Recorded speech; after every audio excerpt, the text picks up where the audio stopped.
I developed double pneumonia, and that was when I found out how easy it is to become homeless in America, because I had no health insurance. I was an immigrant. And when I came out from the hospital after having the pneumonia, everything was gone. And I can still feel that feeling. I can still feel that horror and the shame and the hopelessness. And I had no idea what to do. I developed very extreme post-traumatic stress disorder. I was in an abusive relationship. I ended up unable to tell if I was wearing clean clothes, if I'd had a shower. I for sure couldn't feed myself. And I ended up having some cheap beer in the evening to kind of wipe it away. It was the most hellish, miserable experience, and my heart goes out to everybody that finds himself in that predicament. It doesn't need drug use, it doesn't need anything other than not having health insurance or having your husband die and you lose your house. So it's one simple thing.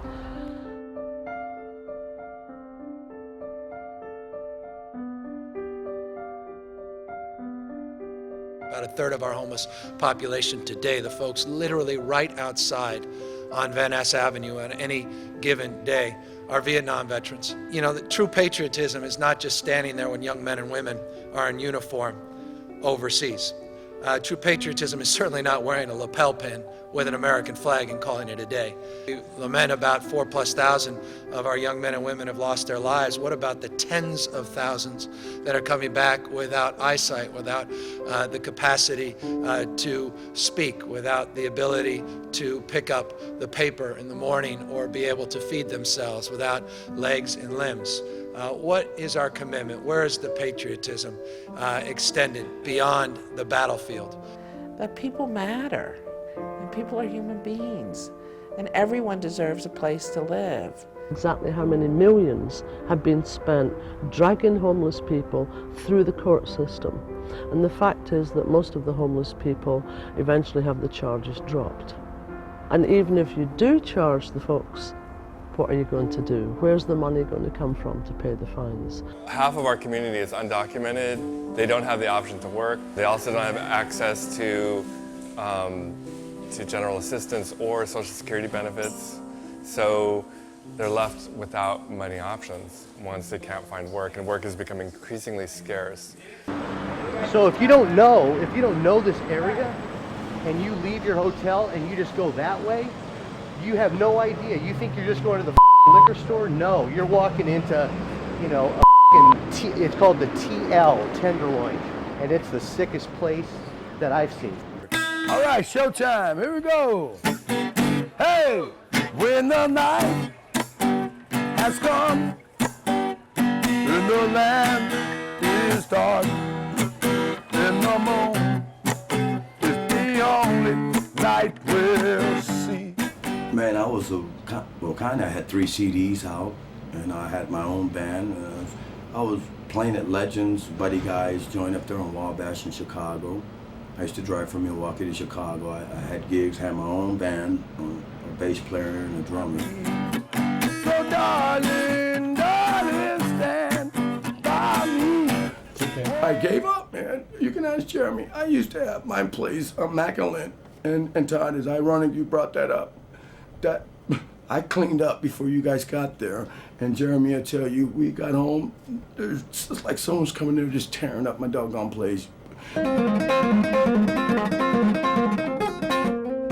People who were placed in the community and so happy to be there out of the bad circumstances of the back wards, left with their medications which would relieve their symptoms, but without the community support services that would support their tendencies and encourage them to take their meds. People stopped taking their meds. They thought, I'll take it tomorrow. It'll make me feel nauseous and dizzy and horrible. And then tomorrow came, I think I'll take it next week. Next week came, I think I'll take it next month. People stopped taking their meds. They decompensated in place. Their symptoms came back. They lost their tendencies, fell out of their housing. When they fell, The institutions weren't there to catch them any longer, so when they fell to the streets. So the well-intentioned policy of deinstitutionalization, deemed to be one of the most progressive public policies created in the 1960s, had the unintended consequence of creating pervasive street homelessness across our country. My word. I promise. Thank you. God bless. Drive safe now. Seatbelts. Seatbelts. Trying to fill it to the rim. Can I sign IOU for 20, please? Still love you. I don't rob, I don't steal, and I do not take. You or no one else would not ever be able to give me $99 million to be negative. I'm not a murderer, I'm not a rapist, I'm not a stalker, and I'm not a child molester. You know, it's been rough on me, but I learned. God bless you. Many more years to give him happiness. Have a safe night now. Peace, love, and happiness. My mother brought me to San Francisco when I was 18 months old. And I know San Francisco like reading a book backwards. I placed 48 people to help build the Moscone Convention Center when I was a job developer. Worked it up under Ted Frazier, Percy Pinckney. This subject is a personable, articulate individual when he's clean and sober. How the hell you know that? How you know me? Reading my background. And he was right. And I pray for him and his family. I'm trying to get a life. That's what I want, a life. I don't really have a life. And I want a life. And I'm gonna get that life. And when I shine again, I'm gonna shine forever. People are pretty disbelieving that the problem exists, or they believe it really is about an individual's deficiency and that it's somehow the fault of that individual. And they have some pretty negative attitudes. They can be racist attitudes, they can be just generally negative attitudes toward poor people. So those kind of attitudes I find are really difficult. And those attitudes will express themselves when we're trying to cite a new housing program and we encounter some NIMBY not in my backyard. Ridiculous, one of the most ridiculous housing markets in the country. He took the cash away, put a few extra dabs of paint on a bunch of ratty hotels, set up a crazy bureaucratic infrastructure to get government housing that 90% of the people out here can't even deal with, can't even get to. They've been sending people on buses out of the city to other cities. That's something that a lot of cities have been doing to San Francisco for a long time. They just sweep them out of view. They sweep them away from where the tourists can see them. Macy's and St. Francis and, you know, everybody doing the hangover there. And if you leave this hotel, this 5-star hotel right here, and walk 2 blocks that way, you're in the middle of all that tourist, beautiful sashimi. But if you walk 2 blocks this way, you have crack people that haven't had a place to live in 2 months, and they shit in the streets while like their best friend is sitting there eating a pizza, you know? And a lack of affordable housing, they're right, dude. Need to pass out blankets in this area at night. It's sick. It's a sick place.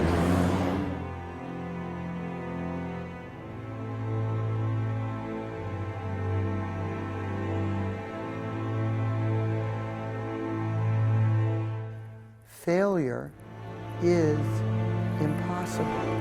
And you don't have to look far. You can ask anyone out here what's really going on. There are more resources targeted to homeless people right now than there have ever been in the history of our country. You can say all you want about well, we're offering this house and this house, and yeah, okay, fine. But if you're out here and you got to do what, like 50 different appointments, you know, appointment after appointment, paperwork after paperwork. And you're just struggling to scrape by? So it's not that we're abandoning other populations of homeless people. Quite to the contrary. We simply have a priority on the most vulnerable and disabled people who are living and dying on our streets. Investment, money, attention, development has to be put into the neighborhoods for the people in the neighborhoods. I've been in elected office 12 years. I don't recall, candidly and respectfully, seeing anyone from HUD out here focused on homeless issues during those Democratic years. And I don't mean that as a critique, it's just an observation. Where you haven't heard your own name said for days. You don't know where you're going to be at any given hour. People despise you, they don't want to see you, they want to look through you. I will not excuse, I will not retreat a single inch, and I will be heard. Complicated, there's nothing more complicated to it. It takes the political will to make it happen, and if the fact that it's not happening means that there's no political will to make it happen. It's like you feel like you're under attack anytime, you don't run from thugs, you run from the police, A big problem we see on the streets day in and day out is alcohol. The fact that it was the policy that failed the victims. Doing totally wrong by them. I mean, we're locking them up. We're not dealing with the fact that this is a health issue. Services without housing leaves homeless people on the street. It's obvious to me that so many people in America, the title of your film, are lost. Housing without services for our most vulnerable and disabled sets them up for failure. It doesn't work. Look at the institutionalization. Deal with what's going on. Stay right here and deal with what's going on. That combination of housing and services, it just gets the job done for the most vulnerable and other populations. Mayor Newsom has put his neck out there long and hard around this idea of ending homelessness. And it was Philip Mangano also that brought to us and said, quit talking about managing this issue. Start moving towards ending it. The capacity to follow through on all the rhetoric. And that's where this city wants to be, front and center in that discussion, in that debate. A home for every American. That's the mission of the United States. Hey, sitting here resting my bones. Whoa, this long and this won't leave me alone. It's 900 miles, roughly, we roam. Just to make San Francisco our home. And everybody sing, sitting on the dock of the bay. Y'all have a nice day, y'all. Watching the tides, thank you. Rolling. Let's whistle before we go. Shade up, shade up, bam, bam, bam. I may be broke. I'm still happy. Are you happy? Well, get a little happier. Are you ready for me?